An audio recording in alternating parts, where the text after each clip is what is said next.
ఈ నెల 4న council of ministers meeting నిర్వహించబోతున్నారు ప్రధానమంత్రి నరేంద్ర మోడీ.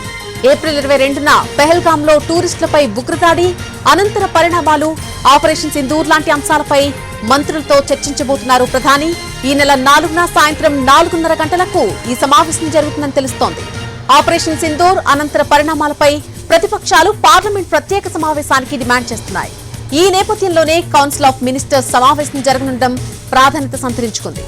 పెహల్గాం ఉగ్రదాడికి కౌంటర్ గా ఆపరేషన్ సింధూర్ లో భాగంగా పాకిస్తాన్ ఆక్రమిత కశ్మీర్ తో పాటు పాకిస్తాన్లోని 9 ఉగ్ర స్థావరాలపై భారత్ దాడులు చేసింది. ఇందులో భారత్ కు జరిగిన నష్టం ఎంత అని ప్రతిపక్షాలు ప్రశ్నిస్తున్నాయి. ఇండియన్ ఎయిర్ ఫోర్స్ యుద్ధ విమానాలను పాకిస్తాన్ కూల్చేసిన విషయం వాస్తవమా కాదా అని ప్రశ్నిస్తూ ఉన్నారు లోక్సభలో ప్రతిపక్ష నేత రాహుల్ గాంధీ. తాజాగా chief of defence staff Anil Chauhan కూడా పరోక్షంగా భారత్ ఫైటర్ జెట్ కోల్పోయినట్టుగా అంగీకరించారు. ఇలాంటి పరిస్థితుల్లో ప్రత్యేకంగా పార్లమెంట్ సమావేశం నిర్వహిస్తే ప్రభుత్వం తరపున ఎలాంటి వాదన వినిపించాలి, ప్రతిపక్షాల వాదనను ఎలా తిప్పికొట్టాలి అనే అంశాలను మంత్రులతో ప్రధాని చర్చించే అవకాశం ఉంది.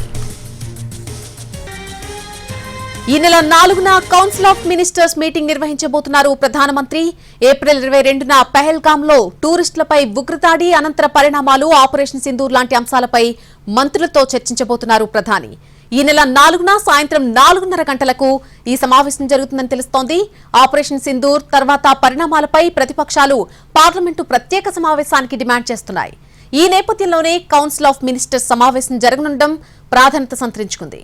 పెహల్గాం ఉగ్రదాడికి కౌంటర్ గా ఆపరేషన్ సింధూర్ లో భాగంగా పాకిస్తాన్ ఆక్రమిత కశ్మీర్ తో పాటు పాకిస్తాన్లోని 9 ఉగ్ర స్థావరాలపై భారత్ దాడులు చేసింది.